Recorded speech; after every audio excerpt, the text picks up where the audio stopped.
Yo, JD here, Limitless, and as you can see, this is my first karting video that I've ever done. Wanted to do this for a very long time now. I'm inspired by Super GT, who's a good friend of mine, known him for many years, not just from YouTube. His videos are absolutely fantastic, and if these can be half as good as any of his, then I'd be absolutely thrilled by that. But in these karts here, these are the Saudi RTA, Saudi R8 karts. So they're slower than Club 100.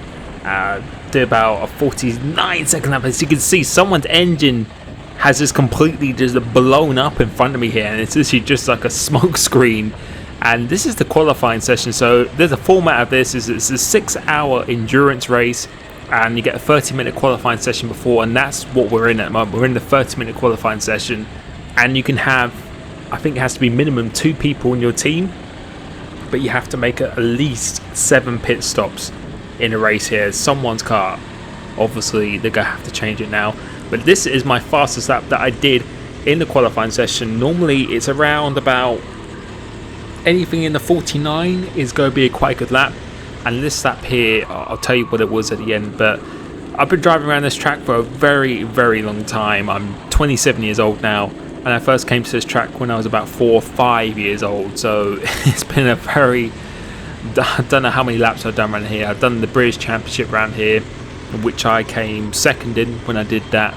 So, and I think I had a pole position for the final in that when I did that. The only time I've done that, which was in Minimax Road Tax, and that was back in, I'm going to say 2009, something like that. So well over 10 years ago now. And these karts, they're lapping about 10 seconds a lap slower. And we're coming across the line now, and it's a 49.6 here. And I think they've changed the karts a little bit, tuned them up a little bit here, because I think a lot of people are complaining. The only negative thing to really say about this series is there's no weight limit.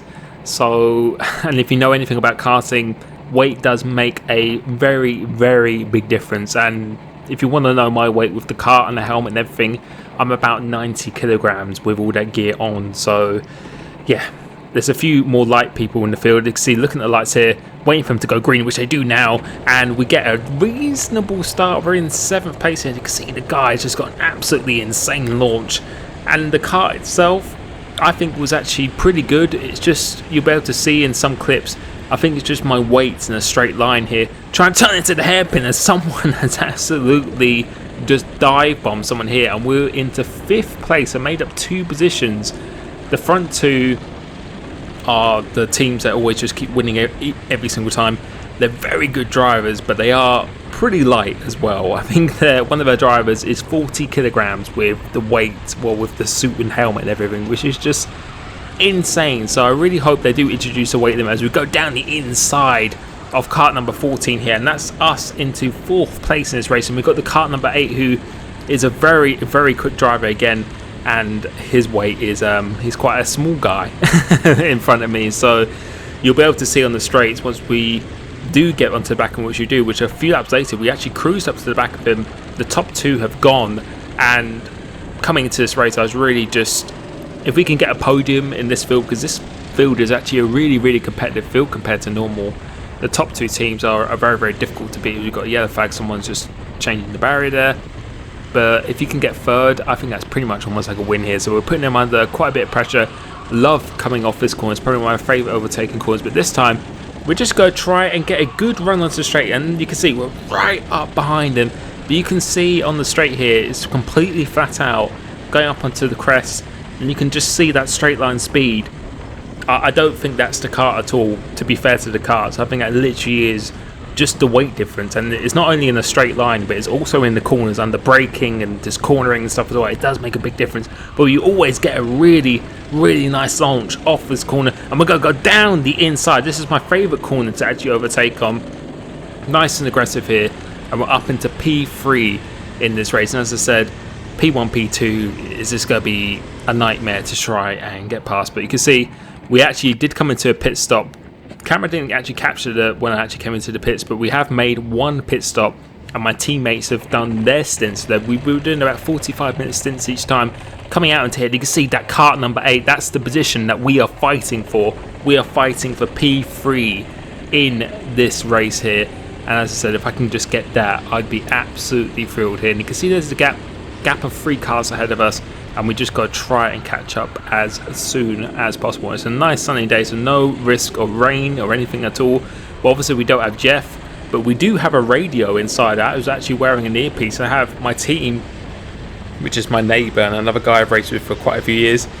He's telling me exactly where I am on track. So we go down the inside, so encountering some traffic. So it's an endurance race, not a sprint race. So you really got to kind of take your time, but you do want to get through it pretty quickly. You don't want to hang around too much.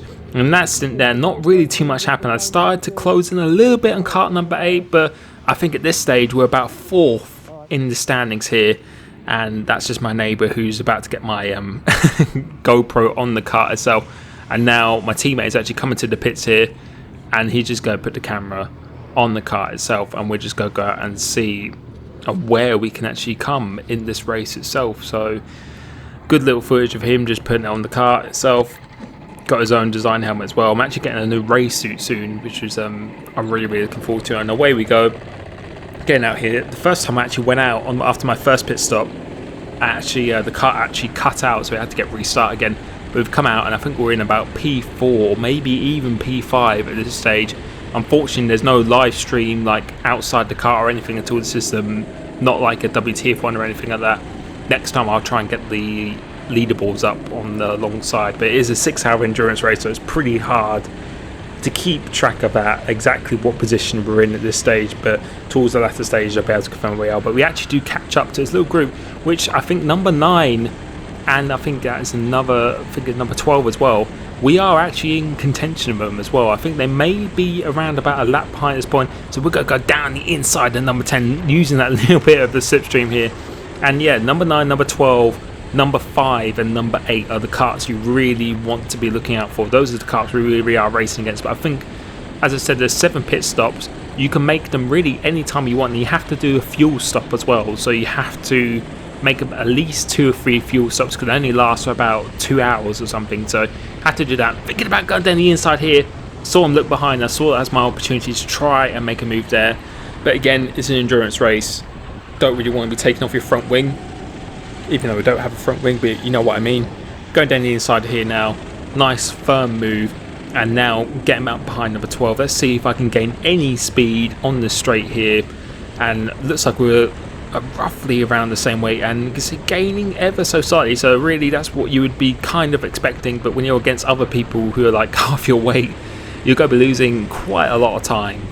It makes a really big difference in karting, and anyone who does kart definitely does know that. So we're going to go down the inside here. Again, my favourite position to actually overtake, and we are back on charge to try and get that podium in this race. But at this stage, number 8, I think he's probably on the other side of the track here, coming across the line here now, going into turn 1, and we have number 8 who's appeared once again. So we were ahead of him, so this is a fight for the podium here. And again, he's a guy who's just come up from Wales. I was talking to him after the race. He does a lot of karting, so I think he owns his own karting track or something as well. So if I can find this channel, I'll link it in the description down below. But yeah, having a quite nice little ding dong moment. We can see just that straight line speed again. We just need to close in, and it's through these corners, just through the corners, we can see how much time we're gaining here. This one, you're going to go slow in, fast out. He always seems to miss the apex here. I decided to stay behind him because I just wanted to see how much I can actually gain the straight. So getting a very nice exit off here, staying nice and tight up the hill. It's completely flat out. There's only really 2 braking points in these karts around straight. You can see that straight line speed. There was no way that we are going to be able to overtake him. Even if we were right behind him, there's no way. But you can see again, just gaining that time through the corners. But moving on later on, he actually broke the DRS, if you want to say that, and then actually pulled away a little bit. Looks like he got his tidied up his driving, and now we're coming under attack. Someone who's leaving me no room whatsoever, and I think this is going to be number 5, which is, and now we've got Jack Goldsmith, who is actually the race leader. That number 6 is the race leader, and I think he's already lapped me once. I think this might be the first time he's actually lapped me here. Number 5, you can see pretty-ish even in a straight line. Very defensive, so completely defending the inside, looking behind all the time, so defending the inside once again. So we're going to let him have the corner, go for the switchback, going round to the outside of the track itself, let him have the inside again. This corner, I always get a really good launch off this corner itself. he cuts across. We actually make a little bit of contact actually going through there. And now going down the hill, let's see how much time we can actually get. You're always looking behind. Once again, we have quite a few feisty drivers in this. You can see if you carry too much speed into here, you go out wide here, and you can see how much of a better exit we get. Thinking about going down the inside, but again, staying put, try and get a nice exit off here, and let's see what the straight line speed is going to be like. I don't think it's going to be as bad as what number 8 was, but you can see fairly-ish, even I'd say it's slight difference in straight line speed, but going through this turn 1, you'll be able to see once again we're making up time hand over fist through the corners and under braking. I think we're going to be making up again. You can see braking much later, stopping the car, then release on the exit. I think people just seem to carry too much apex speed in these cars. Let them have the inside, and now getting a good run off here. So a little bit closer than we were on the last lap itself. My favourite sequence is actually going down this hill completely flat out for this right-hander. Sacrifice a little bit of the entry speed. And see, you want to sacrifice the right-hand part, open up the corner. We get a nice exit here, and we're going to go down the inside. And it should be the move pretty comfortable, but I think he's going to try and hold it around the outside, which he doesn't. We actually get the move done going over the hill here. I was expecting him to try and get back at me straight away.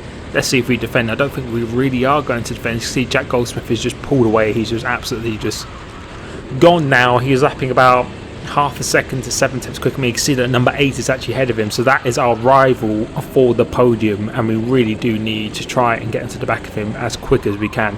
But moving on later in the race, we actually come across this guy who wasn't battling us for the podium. I think he was like 5th or 6th overall. I think he might be a couple laps behind us, but this guy with the helmet kind of reminds me of Martin Brundle in a way. I think his helmet was pretty similar to this. This guy was a real fighter, and I think we actually had a little bit of a straight line speed advantage on them. You can see looking behind all the time, so we're going to try and use that. When I see someone look behind like that, that really encourages me to go down the inside, because they're expecting it, and I can see they go beside nervous. And again, people always seem to overshoot that corner, so we get a really good exit, which actually puts us on the outside. Now go for the switchback, and let's see if we can gain any speed here, which we do. I think he probably weighs a little bit more than me. You can see just a straight line speed difference. We're actually pushing him going down here, but we're actually going to remain patient, not going to do anything too crazy. Like to go for a move there, but really I don't think it's the best pace to overtake, because then they could just get you back and then probably just get you on the straight.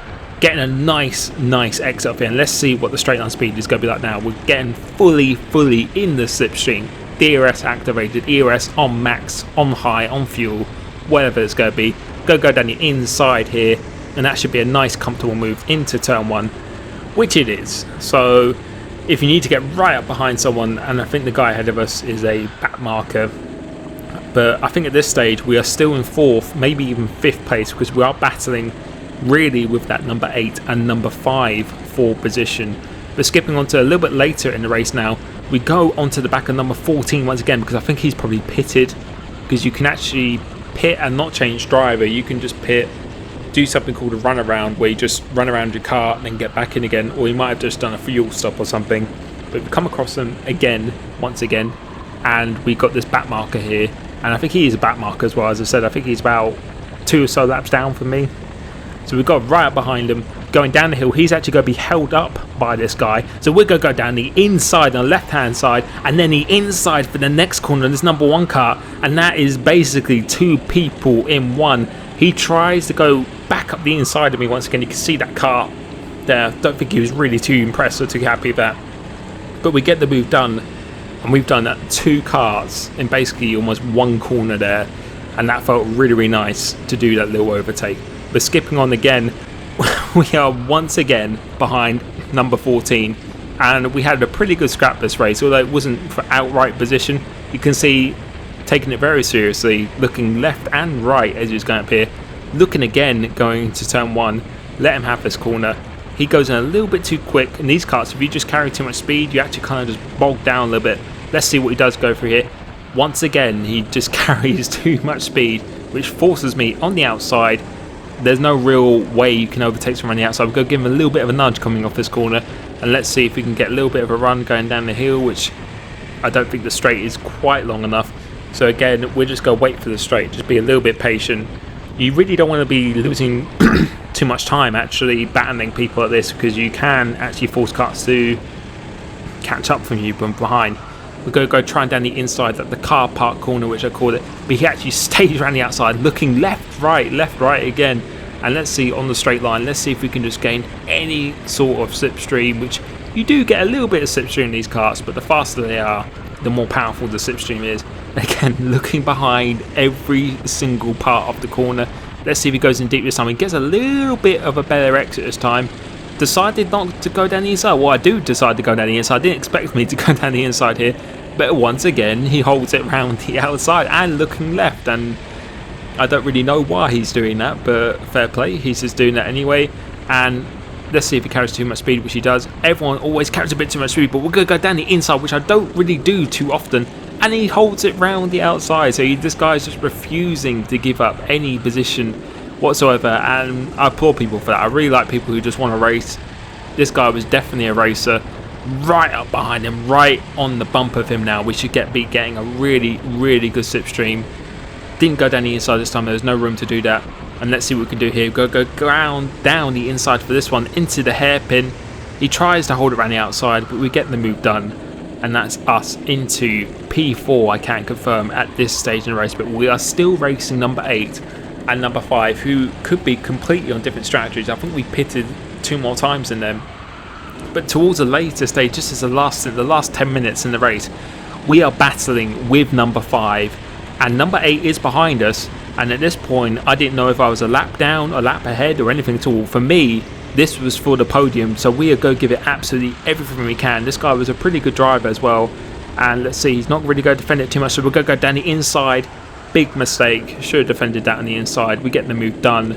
And in my mind, I thought I was in P3 at this point, but you never know until the checker flag. It's a 6-hour endurance race. You really don't quite know until you actually reach the end of the race itself. We're coming round the last corner now. That is the end of the 6-hour race, and I can confirm we did actually come P4 then. He was actually a lap ahead of us, unfortunately. So we had a nice little battle in the last stint. Pretty intense battles throughout that whole race itself. You can see it going from really bright to dusk. And that is my first karting video. I really hope you've enjoyed that. I will be doing Club 100 videos with Super GT. What he races in, that exactly what he races in. So hopefully I'll be getting some nice little battles with him. Might take me a little bit of time. But again, thank you so much for the support of my videos. I really hope you enjoyed. There's something a little bit different. And again, thank you so much. Peace.